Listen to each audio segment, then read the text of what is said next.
Hey everyone, Admiral Seabass here. Welcome back to the War College.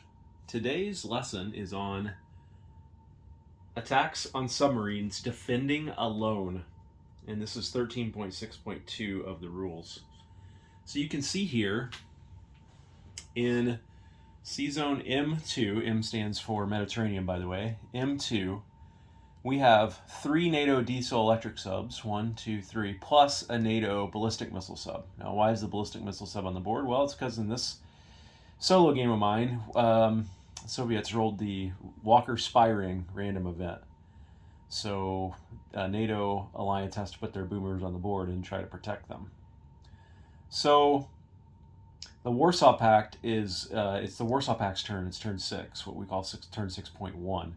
They have 2 diesel electric subs here, and they have a frigate here. So they want to attack those NATO subs, and those NATO subs are defending alone. Now, in this game, you need to tattoo on your forehead that when enemy subs are defending alone, in other words, there's only subs, NATO only has subs in the C zone.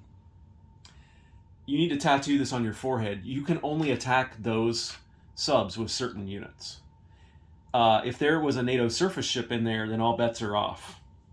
But when subs are defending alone, they're a lot harder to attack. And that's by design. So just remember that. If subs are sitting there defending alone, you can only attack them with certain units. And you need to remember that in cases where you need to use screening force as well. Because of what I'm getting ready to say. Defending enemy subs may always choose to engage in combat for one or multiple rounds of combat. Okay, so defending an enemy sub or group of subs defending alone can always defend against your naval units moving in. However, only certain units can attack enemy submarines or groups of enemy submarines that are defending alone and force the enemy submarines to engage in combat. Units with the sub detection capability may always attack enemy submarines defending alone.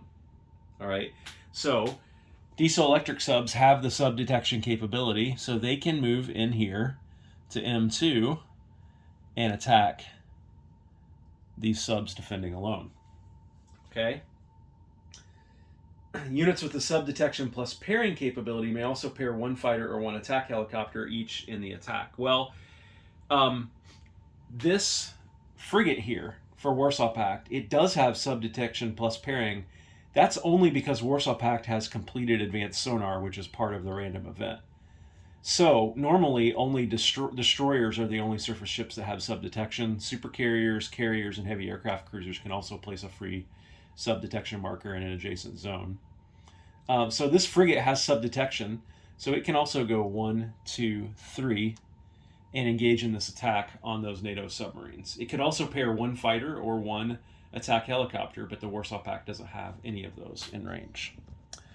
And so that is how you attack enemy subs defending alone. Now they will fight a round of combat, and NATO would have, at the end of when Warsaw Pact rolls the dice for its units, NATO would then have the option of using silent running to basically, in lieu of making their combat roll, they could use silent running and escape. Problem is, in the Walker Spy random event, NATO cannot use silent running until they complete Caterpillar Drive.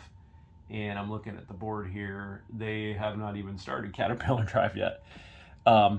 So yeah, this is going to be tough for NATO to survive. But the point of this lesson was, how do you attack groups of enemy submarines defending alone? You have to use a unit that has the sub detection capability, or you have to place a free sub detection marker with a unit that has that capability, like a supercarrier, carrier, or a heavy aircraft cruiser. Hope you enjoyed this lesson. Take care.